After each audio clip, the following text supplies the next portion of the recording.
الشیطانirrajیم بسم اللہ الرحمن الرحیم وقضى ربك الا تعبدوا الا اياه، اور تمہارے رب نے یہ بات طے کر دی تھی کہ مت پوجنا کسی کو سوائے اس کے.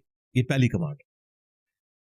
اسی کے ساتھ دوسری کمانڈ وبالوالدین احسانا، اور اپنے ماں باپ کے ساتھ احسان کی روش اختیار کرنا. قرآن حکیم میں 5 مقامات ایسے ہیں جن میں توحید کے فوراً بعد ماں باپ کے ساتھ حسن سلوک کرنے کا حکم آیا ہے. یہ کوئی معمولی بات نہیں ہے. 5 مقامات پہ توحید کے فوراً بعد، سورۃ البقرہ میں، سورۃ الانعام کے اندر، سورۃ النساء کے اندر، سورہ لقمان کے اندر، اور یہ سورہ بنی اسرائیل. یہ 5 مقامات ہیں کہ ماں باپ کے ساتھ حسن سلوک کرنا. پورے قرآن میں ماں باپ کے حقوق کا بیان جتنا ہوا ان سب کو ایک پلڑے میں رکھیں، اور سورہ بنی اسرائیل میں یہ جو مسلسل 3 آیات ہیں یہ اس سب پر بھاری. اس میں کافی تفصیل کے ساتھ ذکر ہوا ہے. انشاءاللہ ہم اس کے ترجمے کو بھی کور کریں گے، اس پہ ٹائم بھی زیادہ لگائیں گے. اس سے ریلیٹڈ احادیث کو بھی انشاءاللہ تعالی میں ڈسکس کروں گا. ایک چیز اس میں یہاں پہ سکپ ہے جو کہ باقی جگہوں پر آئی، خصوصاً سورہ لقمان کے اندر، کہ اگر ماں باپ تجھے حکم دیں کہ تو میرے خلاف چلے یا شرک کرے، پھر تم نے ان کا کہنا نہیں ماننا. لیکن ساتھ ہی فرمایا دنیا میں معروف طریقے سے ان کے ساتھ چلنا ہے. معروف طریقہ یہ ہے کہ ان کے کھانے پینے کا خیال رکھنا، ان کے رہائش کے پوائنٹ آف ویو سے جو مسائل ہیں انہیں ایڈریس کرنا، بیمار ہو جائیں تو ان کی دیکھ بھال کرنا. یہ دنیا میں معروف طریقے سے چلنا ہے. حتیٰ کہ بخاری مسلم میں حدیث ہے، اسماء بنت ابی بکر جو حضرت ابو بکر کی بیٹی ہیں بڑی، ان کی والدہ مشرکہ تھیں اور وہ ملنے کے لیے آیا کرتی تھی. انہوں نے رسول اللہ صلی اللہ علیہ وآلہ وسلم سے پوچھا کہ میری ماں مشرکہ ہے، کیا میں اس کے ساتھ حسن سلوک کروں؟ تو آپ نے فرمایا دنیا میں معروف طریقے کے ساتھ اس کے ساتھ حسن سلوک کرنا ہے. لیکن بسا اوقات اس حسن سلوک میں ایگزیجریشن آ جاتی ہے. اکثر جذباتی قسم کی آپ کو تقریریں سننے میں ملیں گی کہ جی ماں باپ کے کہنے پہ تو بیوی کو بھی طلاق دے دینی چاہیے. اگر ماں باپ کے کہنے کے اوپر بیوی کو طلاق دینی ہے تو پھر تو شادی کرنے کی ضرورت ہی نہیں. اس کی وجہ ہے کہ یہ ہو ہی نہیں سکتا کہ شادی کے بعد ساس کا اور بہو کا کنفلکٹ نہ آئے. پھر تو ہر گھر میں طلاق عام ہونی چاہیے. پھر تو قرآن و سنت میں یہ تعلیمات ہونی چاہیے کہ شادی کرو اور پہلے ہی ہفتے طلاق دے دو. لیکن قرآن و سنت میں تو بالکل اس کے اپوزٹ باتیں ملتی ہیں. اس کا مطلب یہ ہے کہ یہ چند ایک جعلی روایتوں سے بعض لوگوں نے جو مسائل اخذ کیے، یا اکا دکا جو صحیح روایتیں بھی ہیں، وہ روایتیں بھی وحی کی تائید کے ساتھ ہیں. جس طرح عبداللہ ابن عمر کے بارے میں آتا ہے کہ ان کی بیوی کے ساتھ حضرت عمر کا کنفلکٹ تھا اور انہوں نے کہا اسے طلاق دے دو. انہوں نے نہیں دی، نبی الاسلام کے پاس آئے تو نبی الاسلام نے کہا کہ ٹھیک ہے تم طلاق دے دو. اب نبی صلی اللہ علیہ وآلہ وسلم کو تو وحی کی تائید حاصل ہے. وہ اگر کسی سے فرما رہے ہیں تو وہ صرف زبانی کلامی نہیں کہہ رہے. اس چیز کو نبی الاسلام نے کہیں مشروع نہیں فرمایا، ورنہ حدیثیں یوں ہوتی کہ جب ماں باپ تمہیں طلاق دینے کا کہیں تو فوراً اپنی بیوی کو طلاق دے دو. تو پھر سب سے پہلے تو سارے صحابہ کرام بغیر بیویوں کے بیٹھے ہوتے، کیونکہ یہ کنفلکٹ تو شروع سے چل رہا ہے اور جوائنٹ فیملی سسٹم میں یہ نیچرل ہے. اس کے الٹ ضرور ملتا ہے. قرآن میں بیوی کے ساتھ، بچوں کے ساتھ، ماں باپ کے ساتھ حسن سلوک کا ذکر ہے. طلاق کو آخری درجے تک اوائڈ کرنے کا ذکر موجود ہے. اور احادیث میں تو جس طریقے سے کھول کھول کر نبی الاسلام نے بیان فرمایا اس کے بعد تو گنجائش نہیں رہتی. بخاری مسلم میں حدیث ہے، عورت مرد کی ٹیڑھی پسلی سے پیدا ہوئی ہے، اسے سیدھا کرنے کی کوشش نہ کرو ورنہ اسے توڑ بیٹھو گے، اور اسے طلاق دینا اسے توڑنا ہے. اس کا مطلب ہے نبی الاسلام نے کہا کہ نہیں توڑنا اسے. اس میں الفاظ ہے اس سے نفع حاصل کرو، اسے سیدھا کرنے کی کوشش نہ کرو، یعنی توڑنے کی کوشش نہ کرو، یعنی کہ طلاق دینے کی کوشش نہ کرو. یہ حدیث بخاری میں بھی ہے، مسلم میں بھی. مسلم شریف میں تو اتنی حیران کن حدیث ہے. نبی الاسلام نے فرمایا شیطان کا تخت پانیوں پہ لگا ہوا ہے، شام کے وقت سارے چیلے آ کے اسے رپورٹ کرتے ہیں آج ہم نے فلاں شخص سے فلاں گناہ کروایا، فلاں شخص سے فلاں گناہ کروایا. شیطان خوش نہیں ہوتا، بڑا بڑا گناہ وہ گنواتے ہیں، بدکاری کا، چوری کا. ایک چیلا آ کے کہتا ہے آج میں نے میاں بیوی کے درمیان جدائی کروا دی ہے.